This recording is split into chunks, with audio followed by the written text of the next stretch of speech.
Bismillahirrahmanirrahim. Assalamualaikum warahmatullahi wabarakatuh. I would like to say thank you to our committee for giving me the opportunity to share about our topic for today. Uh, Please note that my sharing today is based on a reference, and today's topic is about telemedicine application of head and neck cancer. My name is Dr. Rianwar Iman Santosa.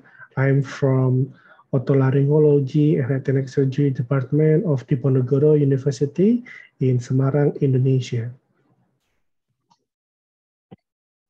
Telemedicine is not a new concept. In fact, this concept has been around since 1924.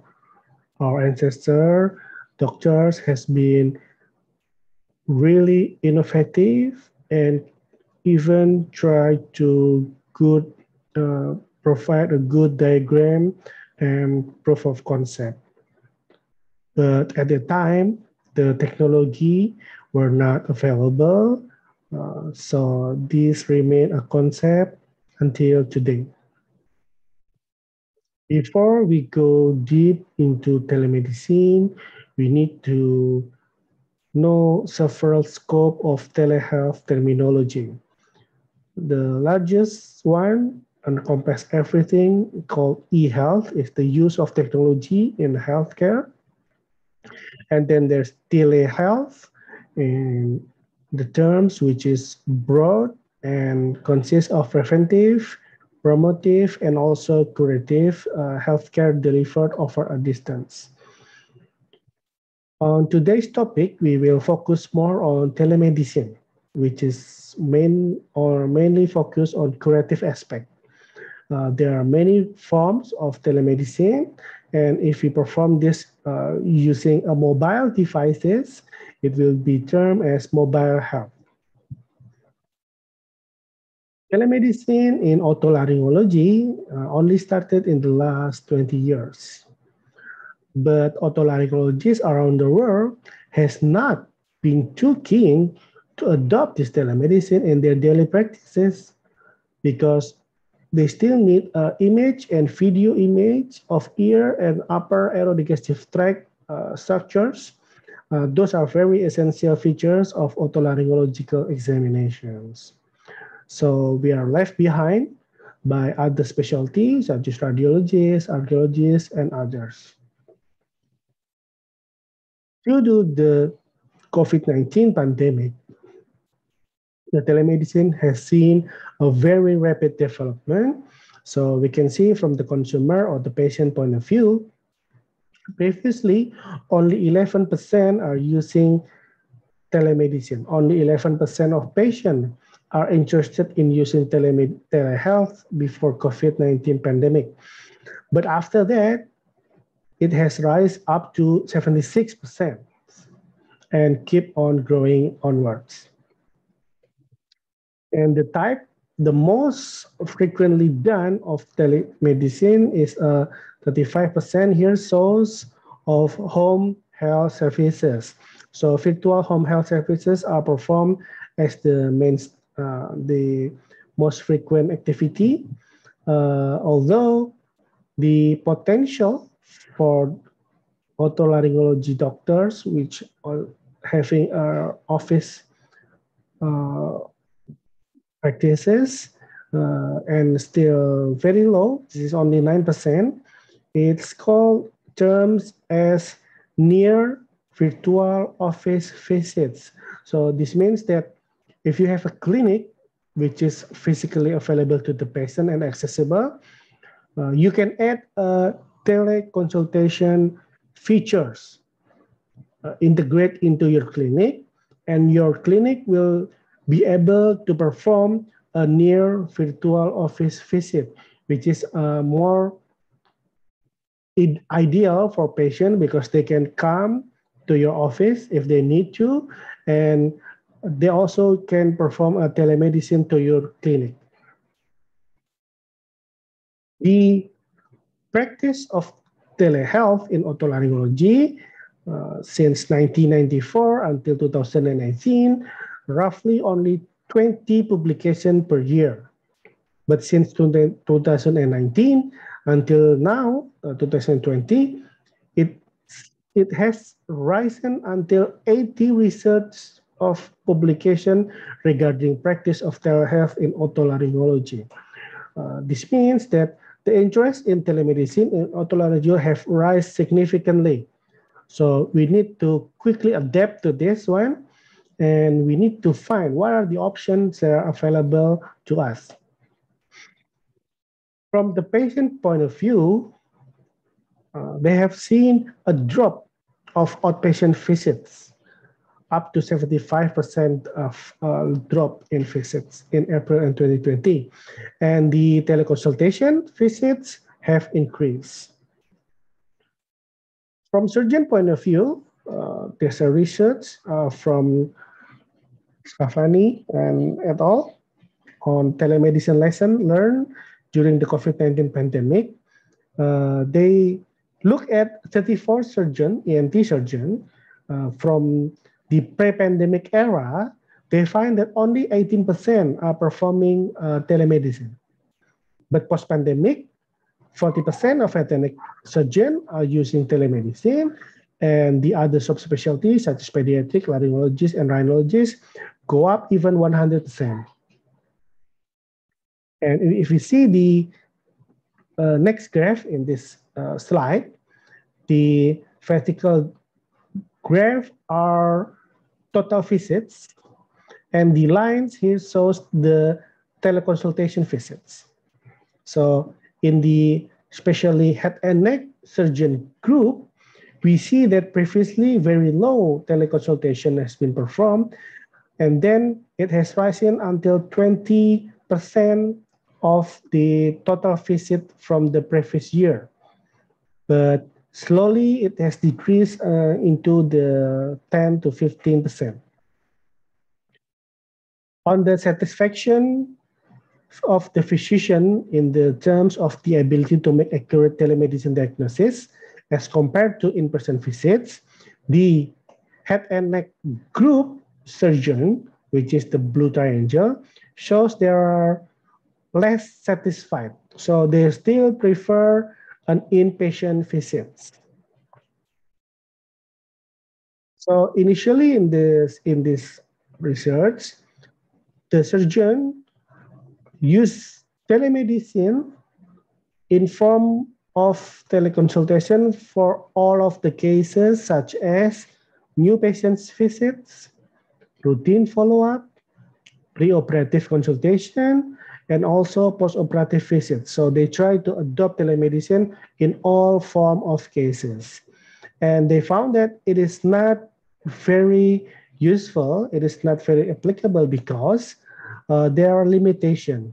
So later on, the physician has decided to identify and restricted the use of telemedicine only to the situation when the detailed physician examination is not critical, such as a preoperative discussion of surgery. So let's say the patient already came and decided to perform surgery with a biopsy inpatient visits, conventional visit, and then for the next visit to discuss about the surgery options, they can perform with telemedicine. And the next one is an interval follow-up visit after institution of medical management. Let's say after giving a certain treatment of medication or maybe chemotherapy, they do interval follow-up visit using telemedicine. And then if they deem necessary, they will ask the patient to come for inpatient visit or treatment. And also for later post-operative visits, they also start to identify that the telemedicine is useful in these cases. What are the benefits of the telemedicine in the COVID-19 era? From the doctor's point of view, initially, the doctors are very concerned on safety-related issue. So the doctor will assume that it will be safer for the doctor and patient to be using telemedicine instead of inpatient or direct face-to-face contact. However, over time, especially from the patient point of view, patient more likely to use telemedicine because of the convenience and the satisfaction. Satisfaction. The patient says that it is time saving and very convenient, and it can give a faster service. So they don't have to wait too long in the office, just like the conventional treatment. And only 31% of the patient mentioned that using telemedicine is more safety. So they see the telemedicine in more of time saving and convenience. What about the patient's view of telehealth? In this research, they shows that the patient point of view, and they ask the patient, are you willing to use telemedicine more frequently in the future? Turns out the results are vary, and it vary according to the age group. For example, on this table, we can see that there's a generation X, which is born since 1965 until 1979. The 50 to 58% are willing to use telemedicine more frequently in the future. But this number rise significantly until 67% or 63% in both the generation Y and also the generation Z. They are born in a group of 1980 to 1994 for the generation Y, and 1995 until 2019 in the generation Z. So we see that the future patients are opting more on the use of telemedicine. So these are the facts that are found from this research.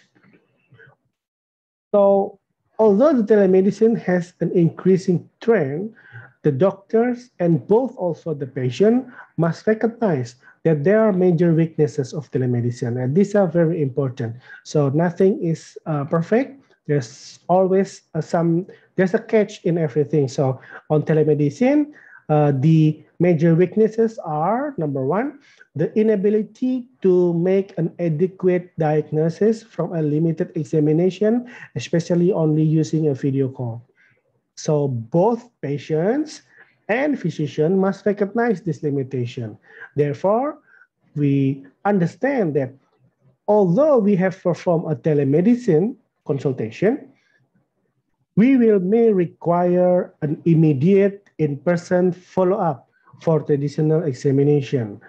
If we assess during the telemedicine consultation, there's something or there's indication to perform more detailed traditional examination. There is a new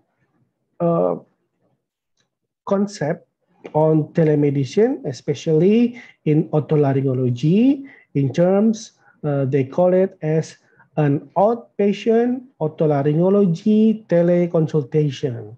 In this concept, they have three scenarios, which the first one, they can have a technician, nurse, for example, with the patient, and they will connect with the remote physician, an otolaryngologist in other side.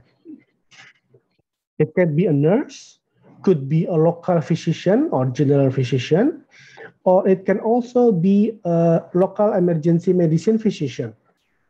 And then they will perform certain examination using a certain devices, and then they will connect to the doctors. This is a more ideal concept, but it has some pros and cons that we will discuss later on.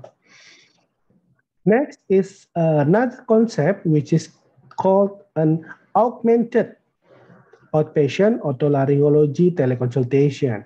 In this concept, instead of having a patient with a technician, nurse, doctor, GP, or emergency physician, this concept is directly between doctors and patients, directly between the otolaryngologist and the patient.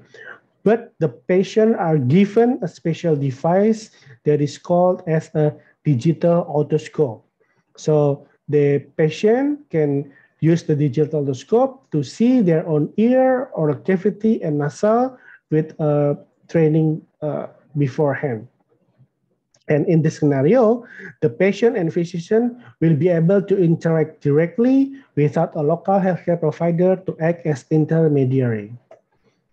And from the result, the patient says that most patients have only little difficulty in connecting and manipulating the otoscope. The pain was minimal to non-existent. So it is an interesting concept that we can empower the patient by giving them a digital otoscope so we can contact or we can reach the patient directly, but we can also see certain structures in the ear, nose, and then throat.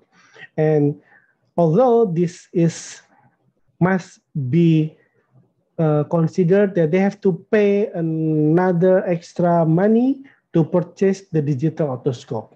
Although the patient are okay with that because it is, they can save another expenses from having to travel and spend at least 60 minutes of round trip to make a visit to a doctor's. So an augmented outpatient otolaryngology teleconsultation can reach more patients in more efficient and convenient fashion, particularly for otolaryngology, sinonasal, and oropharyngeal issues. But, however, it cannot perform thorough examination in structures such as laryngology, head and neck and surgery, and pediatric airway evaluation. So in these cases, especially the head and neck surgery cases, patient will still require in-person visits to perform the required manual or maybe some fiber optic portion of the examination. However, these are an interesting concept. So in summary, there are three types of telemedicine in otolaryngology. This is the teleconsultation using only a webcam or smartphone, very easy, cheap, and good in screening and education, but not in diagnosis because they cannot perform a good ear, nose, and throat exam. And OOT or outpatient otolaryngology teleconsultation is a better concept, but it requires ENT examination tools and health workers. The pros are their standardized equipment, so we can get better results, and we have trained health workers. But the cons are it's expensive to set up, and the patient have to come to the local health provider. And the third concept is an augmented outpatient otolaryngology teleconsultation, in which the patient must purchase a digital otoscope, and then he or she can perform examination of their ear, nose, and throat cavity in convenience and faster way, although they have to purchase and need some training using the digital otoscope. And according by the Kubler-Ross change curve, if there's any changes at any field, especially in medicine, in this term of telemedicine, the first response is usually denial. So we can choose to do a denial. Telemedicine is not accepted as part of medicine. Telemedicine is not good. Telemedicine cannot perform the adequate examination, for example. Then we are still in the first phase of the curve. So we should go faster to the end of the curve on acceptance. So we need to accept that telemedicine is coming, and we can explore the options that we can do on how to implement telemedicine in our practices by designing our own ideal platform, build our own website or mobile apps together with our clinics or hospital. We should pick the right telemedicine platform with HIPAA compliance, integrate with our practice and clinic system and workflow, especially the medical records, evaluate and improve more all the time. So McKinsey on Healthcare says that telemedicine is an omni-channel care model that will fully leverage virtual visits, include a mix of telehealth and in-person care with a consistent set of providers, improving patient convenience, access, and continuity of care. These are the reference, and thank you for the opportunity. Assalamualaikum warahmatullahi wabarakatuh.